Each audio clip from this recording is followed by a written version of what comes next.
जो कह रहे हैं कि सियासत में उत्तर प्रदेश की ये तबादलों की जो राजनीति हो रही है और इस राजनीति में करोड़ों अरबों रुपए का जो खेल होता है, मैं तो ये कहूँगा कि दरअसल पिछले 25 वर्षों से तो हम लोग अब तबादलों की राजनीति नहीं कहते हैं, बल्कि उसको हम तबादला उद्योग कहने लगे हैं।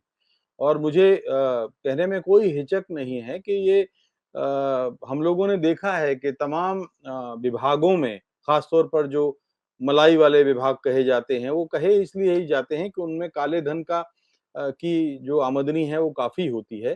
तो इस तरह से ये तबादला उद्योग पिछले 25-30 वर्षों में स्थापित हो गया है। और दुर्भाग्य की बात ये है, चिंता वाली बात ये है कि केवल उत्तर प्रदेश ही नहीं, बल्कि ये जो तबादला उद्योग है, सारे प्रदेशों में फैला हुआ है। और कोई भी पार्टी हो, मैं ये नहीं कहता कि केवल योगी सरकार ही उसका अपवाद है कि जिसमें ऐसा हो रहा है।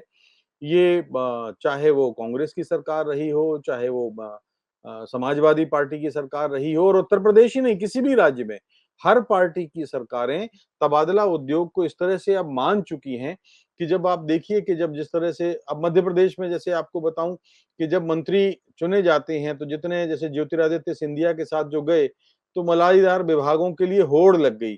अब होता ये है कि देखिए ये जो तबादलों की राजनीति है, जिसमें तबादला कराने के लिए पैसे हमारे जनप्रतिनिधि लेते हैं, अधिकारी लेते हैं, तबादला रुकवाने के लिए पैसे लेते हैं, और इससे एक कदम और आगे जाके अगर मैं कहूँ तो नौकरी दिलाने के नाम पे पैसे लेते हैं। नौकरी में अगर लग जाए तो सस्पेंड कराने के लिए पैसे लेते हैं, बहाल कराने के लिए पैसे लेते हैं, और कई उदाहरण दिलचस्प ऐसे भी आए हैं कि वो एक पार्टी से सस्पेंड कराने के पैसे लेते हैं और कुछ दिनों बाद उसी, मतलब मान लीजिए कि किसी एक अधिकारी को सस्पेंड कराया, तो उसके प्रतिद्वंदी ने जो सस्पेंड कराया तो उससे पैसे लिए सस्पेंड कराने के।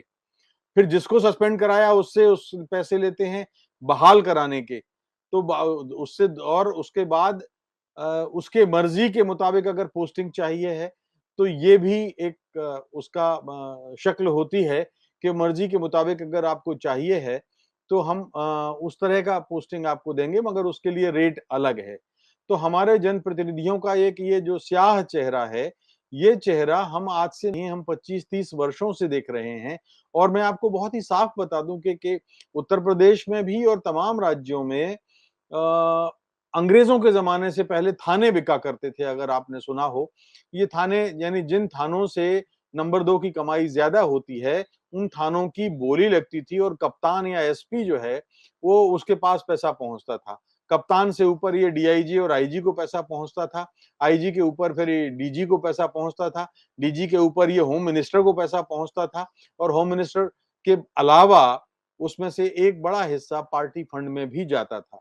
और अब तो एक और नया रिवाज इन दिनों हम देख रहे हैं कि जिन पदों पर ये बोली नहीं लगती थी, जिन पदों में पैसा नहीं लगता था, अब तो कुलपतियों के की नियुक्ति में भी जो है पैसा लिया जाने लगा है। 1 करोड़ से लेकर के 5 करोड़ तक कुलपतियों का के पद अब बिकने लगे हैं। तो ये एक ऐसा हमारे लोकतांत्रिक संवैधानिक लोकतंत्र की एक ऐसी तस्वीर है कि जिसको हम बहुत ही कलंकित अध्याय की तरह देख रहे हैं, और जितनी जल्दी इसका खात्मा हो, ये होना चाहिए, क्योंकि हम इसको भूलना चाहते हैं। कॉमन मैन इस मामले में जी सर। ठगा हुआ सा महसूस करता है, मतदाता इसमें ठगा हुआ रहता है। जी विनीता जी। और आप हमसे जुड़े रहने के लिए सब्सक्राइब करें YouTube पर, फॉलो करें Twitter पर और लाइक करें Facebook पर। और ज्यादा जानकारी के लिए आपको टाइप करना होगा सिर्फ न्यूज नशा।